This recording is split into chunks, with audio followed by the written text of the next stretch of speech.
저는 무엇보다도 첫째, 윤석열 후보는 그야말로 닥치고 안철수 후보를 끌어안아야 된다. 이렇게 생각을 합니다. 삼고초려가 아닌 안 되면 오고초려라도 해서 스스로 본인이 직접 나서서 실천에 옮겨야 하지 않나 이런 생각을 합니다.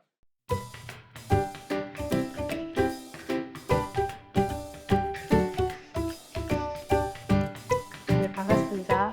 자유번정TV 한 시간에 잠시 시간입니다. 오늘 이 자리에 자유번정 포럼의 상임 대표이신 정영근 대표님 이 자리에 모셨습니다. 안녕하십니까? 네, 안녕하세요. 네, 안녕하십니까? 최근 대선 후보 지지도 조사에서 보면 이재명 후보와 윤석열 후보 간의 지지율이 오차범위 내에서 초접전 양상을 보이고 있고요. 지난주까지만 하더라도 윤석열 후보가 상대적 우위를 보이면서 지지율이 좀 더 높게 나타났었는데 왜 이렇게 윤 후보가 상대적으로 좀 부진한 상태인지 그때는 어떻게 보십니까? 네, 저도 지지하신 데 대해 동감입니다. 우선 저는 무엇보다도 윤 후보와 안철수 단일화에 대해서 굉장히 국민들이 기대를 많이 걸었습니다. 근데 이게 사실상 결렬됨에 따라서 한층 고조된 분위기가 가라앉으면서 상대적으로 견인되었던 중도파, 무당파가 실망으로 인해서 떨어져 나가기 때문에 아마 지지율이 하락하고 침체 분위기가 지속되었지 않나 이렇게 생각을 합니다. 두 번째는 호남의 결집이 굉장히 두드러지게 최근에 나타나고 있습니다. 천국과 감옥의 갈림길이라는 것이 지금 이재명 캠프나 지금 민주당의 지도부들이 느끼고 있다고 합니다. 어쨌든 살아남기 위해서는 선거에 이겨야 된다 이렇게 생각하고 죽기를 작정하고 뛰고 있는 그러한 이분들의 노력으로 거센 바람이 일어서 좌파 역시 결집하고 있다는 그런 상황을 지적하지 않을 수 없습니다. 상대적으로 윤 캠프는 최근까지 이대로 가면은 무난히 이길 수 있다 이렇게 생각하면서 자신감과 자만감으로 인해 가지고 상대적으로 느슨해진 것이 아닌가 너무 이렇게 안이하게 대처한 게 아닌가 생각이 됩니다. 네. 또한 세 번째는 보수 세력의 텃밭인 부산, 대구, 영남 지역에서 상대적으로 이재명의 약진이 나타나고 있습니다. 그 약진의 이유가 어디 있다고 보나요? 저는 한 두 가지를 지적할 수 있는데 첫째는 뭐니 해도 박근혜 전 대통령의 영향력이 크다고 생각을 합니다. 저는 부산 출신입니다만은 대구는 물론이고 부산은 오히려 대구보다 더하게 박근혜 전 대통령에 대해서 존경하고 마음으로 따르는 중장년 노년층이 상당히 많습니다. 심지어는 박근혜 전 대통령이 나타나면 막 앞에서 눈물을 흘리고 그런 정도로 그분을 열렬히 따르고 있는데 이분들이 쉽사리 윤 후보에게 마음을 열지 않는 것 같습니다. 오히려 그 탄핵의 영향이죠. 그렇습니다. 탄핵 때문에 어떤 분들은 이재명을 지지한다고 공개적으로 선언하고 있는 그런 지경이기 때문에 이것이 영향을 미치고 있고 둘째는 과거 대선에서는 예를 들어 부산 같으면은 항상 시민의 여론을 결집하고 주도하는 그러한 이른바 맹주가 있었습니다. 아시다시피 과거 박관용 의장이라든지 최병렬 대표, 그 후로는 김무성 의원이라든지 이런 분들이 이 시민의 의사와 여론을 갖다가 나름대로 모으는데 아주 결정적 역할을 해왔는데 지금 90점이 없습니다. 그렇습니다. 지금은 그 90점이 사라졌습니다. 부산에. 90점이 없기 때문에 이거 어떻게 이게 의사를 결집할 게 없고 이게 뭐 좀 중구난방이 아닌가 이런 것을 이재명 후보가 아주 집요하게 파고들고 있지 않느냐. 대구 역시 마찬가지인데 지금 막 대구를 주도할 수 있다는 분이 주호영 의원 정도 하는데 유승민 의원도 탄핵 때문에 네. 굉장히 배척을 받고 있고 홍준표 의원 이런 분들이 좀 나서야 되는데 홍준표 의원은 보면은 소위 wait and see 기다리고 보자 이렇게 해서 방관자적 그런 태도를 보이고 있습니다. 거기다가 또 외지에서 들어온 분이지 않습니까? 예, 그렇습니다. 그리고 그렇기 때문에 이 대구에는 부산보다도 더 이것을 주동할 수 있는 세력이 있기 때문에 이게 과거 영남 보수의 텃밭인 영남 세력이 이재명 후보가 치고 들어오는 그런 소지를 남기는 주된 원인이 아닌가 이렇게 저는 봅니다. 얼마 전에 부산 같은 경우는 사실 이제 이재명 후보가 노무현 묘소 참배하면서 노비를 붙잡고 엉엉 울었단 말이죠. 그 넓은 바위 위에. 예. 그래서 이제 약간 쇼를 한 것 같은데요. 그 이후에 아니나 다르게 그 다음 날 노무현 세력들이 완전히 결집하는 모습을 보였고 또 지지 선언을 하면서 기자회견을 했어요. 특히 우리 부산 시민들이 좀 감성적인 요소가 많지 그렇죠. 않습니까, 그지? 네. 그러면 지역별로 뭐 충청이나 수도권은 좀 어떠한가요? 서울은 윤 후보가 상당히 앞섰는데 그 격차가 좀 줄어들고 있는 추세고 경기는 이재명 후보가 앞서고 있기 때문에 둘이를 이렇게 정산하면은 거의 시세말로 똔똔으로 돼가는 그런 상황이고 충청도는 우리 윤 후보의 본향, 본 고향인 반면에 이재명 후보는 나는 충청도 이서방이다. 소위 사위임을 강조하면서 맹렬히 대시하고 있기 때문에 충청도도 그 간격이 좁아지고 있는 게 지금 현재 상황이라고 이렇게 여겨집니다. 그 상황 대처 능력이 이재명 후보가 좀 뛰어난가 봅니다. 네. 그런데 그 이번 선거에서 정말 양 후보 어느 후보 못지않게 전부 다 MZ 세대에 대해서 공을 굉장히 많이 들였지 않습니까? 그렇습니다. 그럼 지금 세대별로는 좀 어떻게 나타나고 있나요? 지적하신 대로 선거의 그 여러 가지 양상이 많이 변했습니다. 과거에는 영남이다, 호남이다, 충청도다 하는 지역별의 그러한 표심이 선거를 좌우하다시피 했는데 그 뒤로는 좌파다, 우파다, 중도파다 이런 이념이 판을 주도하다가 지금은 소위 2대남, 3대남, 2대녀, 3대녀 이런 MZ 세대가 등장함에 따라서 세대가 선거의 판세를 좌우하는 그런 시대가 됐다고 해도 과언이 아닙니다. 그래서 지적하신 대로 보면은 소위 그 MZ 세대 20대는 우리 윤 후보가 앞서가고 있고 앞서가던 30대가 이재명 후보 쪽으로 약간 이렇게 서브하는 그쪽으로 좀 약간 편향하는 이런 추세를 보이고 있습니다. 40대, 50대는 소위 민주화 세대를 해가지고 40대는 더 이재명 후보 쪽으로 키우는 듯하고 50대는 그 비슷한 양상을 보이고 있습니다. 문제는 60대 이상 노년층이 윤 후보가 아주 압도할 걸로 생각을 했는데 그게 그렇게 압도하지 못하고 그 편차가 그렇게 크지 않습니다. 어느 여론조사 전문가가 이런 말을 했습니다. 자기들이 여론조사를 계속 해본 결과 한 추이가 이재명 후보는 윤 후보보다 지지율이 좀 뒤떨어지지만은 그 지지층이 굉장히 강고하고 단단한 반면에 윤 후보의 지지층은 굉장히 좀 상대적으로 무르다. 그러니까 언제든지 이탈할 수 있는 그런 층이다 하는 걸 했는데 지적했는데 이게 참 시사하는 바가 상당히 있다고 이렇게 생각을 합니다. 종주를 선언한 안철수 후보 최근에 보면 그 안철수 후보 측을 지지하던 사람들의 변화가 상당히 있죠. 그리고 그 안철수 측근에 대한 이준석 당대표에 대한 그 국민의힘 당대표에 대해서 굉장히 반감을 갖고 있는 사람들이 많고 이러다 보니까 사실상 이 감정 대립이 굉장히 극심하고 그렇습니다. 또 TV 토론 보면 안철수 후보가 거의 윤석열 후보에 대해서 맹공을 퍼붓고 있단 말이에요. 이대로 가면 정말 이게 단일화가 될 것인가 굉장히 우려하는 사람들이 상당히 많습니다. 이쯤 되면 뭐 단일화 물 건너 갔다고 봐야 될까요? 어떻게 보시죠? 좋은 지적이십니다. 저는 제가 보기에 안철수 후보는 내심의 의도가 있다고 생각을 합니다.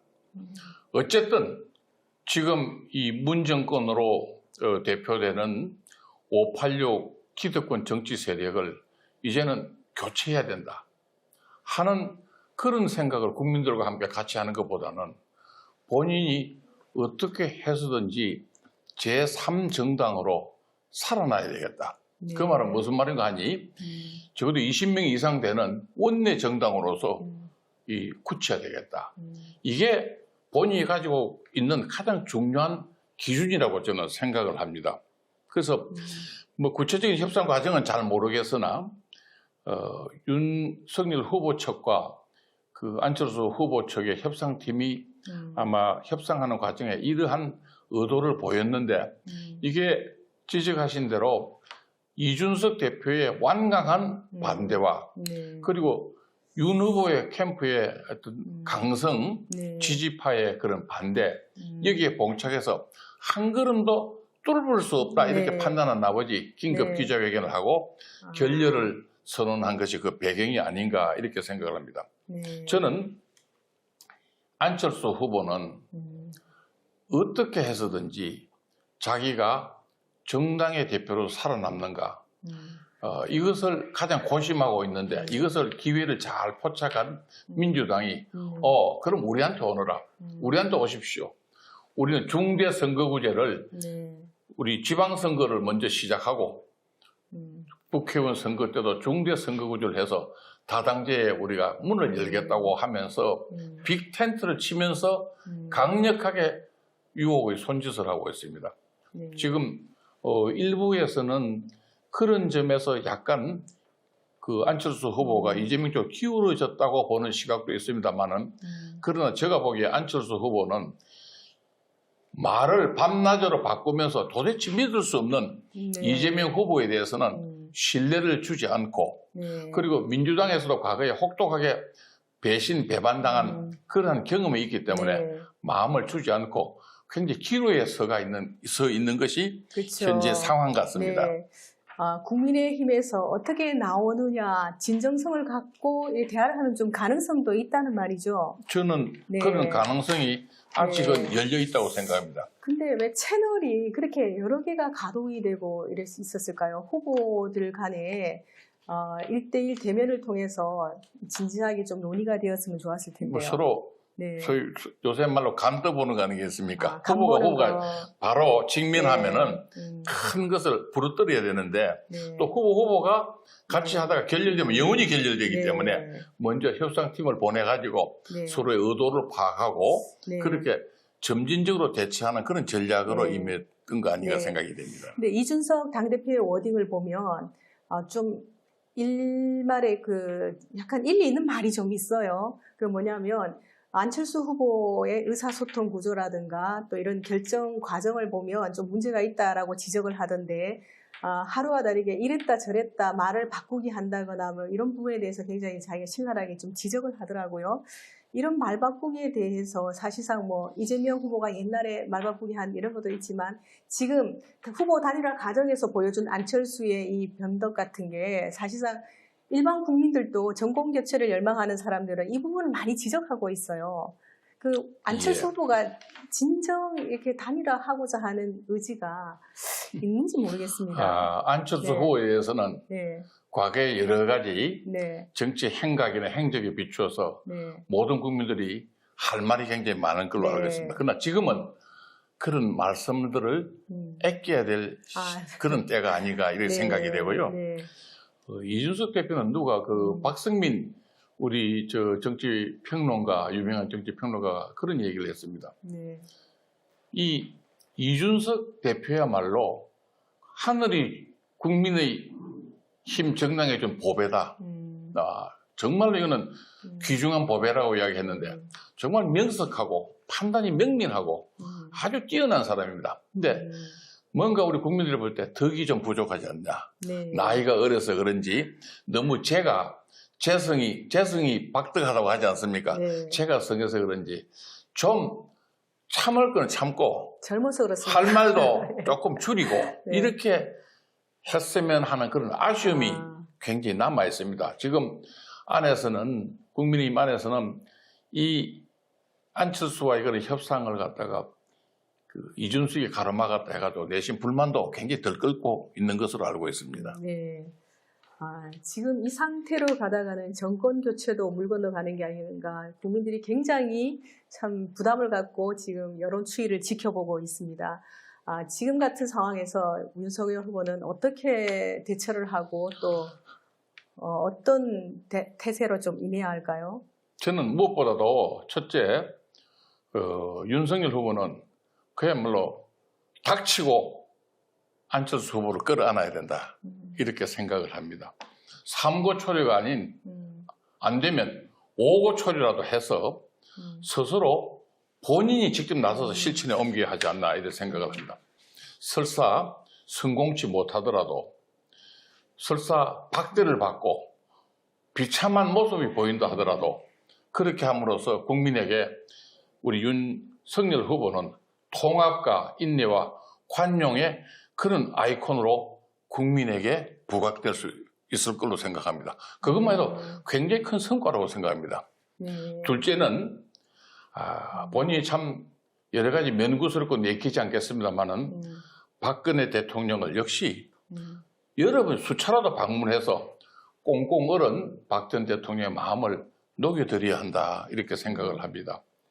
박근혜 대통령은 항상 자신보다도 대한민국, 나라와 국가를 우선하는 분이라 무엇이 옳고 무엇이 그른가 개인적인 감정을 우선하시는 그런 교량과 그런 넓은 마음을 갖고 계시는 분이라 생각합니다. 그래서 이분의 마음도 푸는 것이 굉장히 중요하다 생각합니다. 그리고 보수의 텃밭인 부산 경남은 다행히도 부산 경남에는 전직 국회의장, 부의장들이 즐비하게 있습니다. 그렇죠. 뭐 박이태, 정의와 김형호, 정가변 부의장 그리고 지금 최다선 아마 의회 최다선 의원으로 제가 알고 있는데 조경태 의원이 또 거기 있습니다. 조경태 의원, 서병수 의원이 이제 5선 그렇습니다. 의원이죠. 조경태, 서병수 이런 분들이 부산에 지금부터는 완전히 부산에 꽈리를 딱 틀고 앉아가지고 부산이 적어도 60% 이상의 목표를 정가지고 이분들이 뛰면 부산이 나는 움직일 수 있다 이렇게 생각을 합니다. 지금 부산은 목표를 70% 하고 있는데 사실 쉽지는 않습니다. 그 김영삼 대통령도 70% 간신히 넘었거든요. 그게 지금 후보가 부산 사람도 아니고 하기 때문에 쉽지는 않고 또 부산에 한 9% 10%가 그 부산 출신인 안철수 후보를 지지를 하고 있습니다. 그래서 쉽지는 않지만 그러나 열심히 노력하고 대의와 그리고 무엇이 옳고 그름을 우리 부산 시민에게 소구하면은 부산 시민들은 그게 충분히 응답하고 반응하실 걸로 생각을 합니다. 또한 저는 충청도는 우리 윤석열 후보의 본향입니다. 충청도 많이 기대했는데 지금은 굉장히 크로스한 게임이 되고 있습니다. 다행히 그 충청도의 존경을 받고 있는 정진석 부의장 등 충청도의 모든 전 현직 의원 당직자가 총출동해서 총력전을 펴서 충청도는 꼭 압승을 할 수 있는 그러한 충청도로 만들어내는 것이 무엇보다 중요하다고 생각합니다. 그러나 뭐니 해도 유권자의 50%를 품고 있는 수도권, 서울, 경기 지역이 저는 가장 중요하기 때문에 서울, 경기 지역은 왜 윤석열이어야 하느냐, 왜 이재명의 대통령이 돼서 안 되느냐 하는 이유를 합리적 근거와 논리를 잘 정리해서 홍보전에 총력전을 펴야 된다고 생각합니다. 최근에 제가 김문수 전 경기지사가 왜 자신은 윤석열을 지지하는지에 대한 아주 글을 쓴 것을 내용을 보았는데 굉장히 수긍이가 감동적이었습니다. 바로 이런 홍보전에 좋은 사례라 이렇게 생각을 합니다. 네. 그런데 이 시간이 지나면서 진영 싸움으로 좀 이렇게 전개되는 게 아닌가 이렇게 생각이 됩니다. 우리 국민들이 당초에 윤석열 후보를 소환을 했을 때는 이 문재인 정권이 보여준 586 운동권 세력들의 이런 부정 민낯을 낱낱이 보았지 않습니까? 그래서 이렇게 분노하던 국민들이 이 선거 운동이 전개되면서는 이상하게 이게 그 여권의 이제 민주당 세력들이 결집을 하면서 이상한 진영 싸움으로 가면서 이렇게 이 사람들의 잘못된 부분들이 부각되지 않고 있어요. 그게 네. 여러 가지 이유가 있습니다만 저는 그 말씀에 대해서 좀 지적하고 싶은 것은 지금 그 코로나로 인한 그 피해 자영업자들에 대해서 여러 가지 이 손해에 대해서 보전을 하고 금전적 지원을 하고 있습니다. 그런데 예를 들어서 우리 카카오에 속한 그러한 택시 영업자들이 월 그분들의 수입이 500만 원이 넘다고 합니다. 그런데 그분들 개인 사업자로 등록하면 300만 원 지급을 하고 있습니다. 영업용 택시는 150만 원. 이게 굉장히 기울어진 운동장으로 되는데 네. 지원하는 거는 저는 옳다고 생각합니다만 예. 그 지원 대상도 잘 선정하고 그리고 이것은 어디까지나 대선이 바로 지나서 지원해야지. 그쵸. 선거 앞두고 하니까 대선 지난다는 게 있을 수 없는 겁니다. 거기에다가 예. 문 대통령이 그저께인가 어제인가 호남을 방문했습니다. 네. 이거는 누가 봐도 이것은 대통령이 선거에 관여하는 겁니다. 이런 짓은 그렇죠. 지금까지 한 행각을 버리지 않고 지금도 그 짓을 행각하는 것이 이 선거판을 갖다가 굉장히 더럽히고 오염되고 이 지금 선거의 공정한 선거를 그쵸. 이렇게 이러한 행태로 인해 가지고 좌지우지하는 것은 절대 건절해야 되고 이것은 앞으로 분명히 책임을 물어야 된다 이렇게 생각합니다. 그렇죠.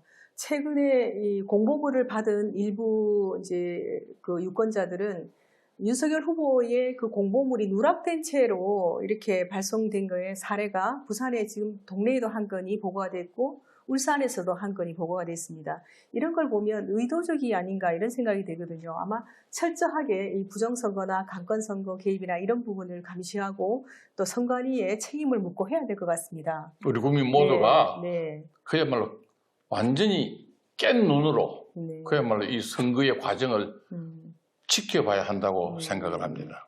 네, 이제 대선이 얼마 남지 않았는데요. 지금 이 상태로 보면 정말 위험하지 않겠나 하는 그런 생각이 듭니다. 그래서 지지율을 높이기 위해서 지역별로 좀 더 분발하고 열심히 또 운동을 해야 되지 않을까 싶습니다. 대표님, 뭐 추가로 더 하실 말씀은 안 계신가요? 네, 뭐 여러 가지 좋은 말씀 저게 많이 해 주셨고 저는 우리 인간이라는 것은 선과 악, 정의와 불의, 우리는 사람이라는 신성이 있기 때문에 동물과 달라서 옳고 그런 것을 가릴 줄 압니다. 과연 어떤 후보를 선택하는 것이 옳고 그런가 우리는 다 답을 갖고 있습니다. 이 답을 갖고 있는 이 양심을 우리가 저버리면서까지 우리가 올바르지 않는 선택을 해서는 안 된다고 생각합니다. 우리 국민이 맞습니다. 우리 대한민국을 사랑하고 우리 대한민국 여기까지 왔는데 우리는 멈출 수 없습니다. 올바른 선택을 해주실 것을 간곡히 저는 부탁드리고 소구하고 싶습니다. 네, 감사합니다. 역시 전략가답고 또 3선의 국회의원을 지내셔서 그런지 정치 상황이나 이런 분석해 주신 내용이 많은 도움이 되셨으리라 생각합니다. 반드시 이번 선거에서 정권 교체가 일어날 수 있도록 시청자 여러분 많이 응원해 주시면 감사하겠습니다. 오늘 나와주셔서 감사합니다. 네, 감사합니다. 감사합니다.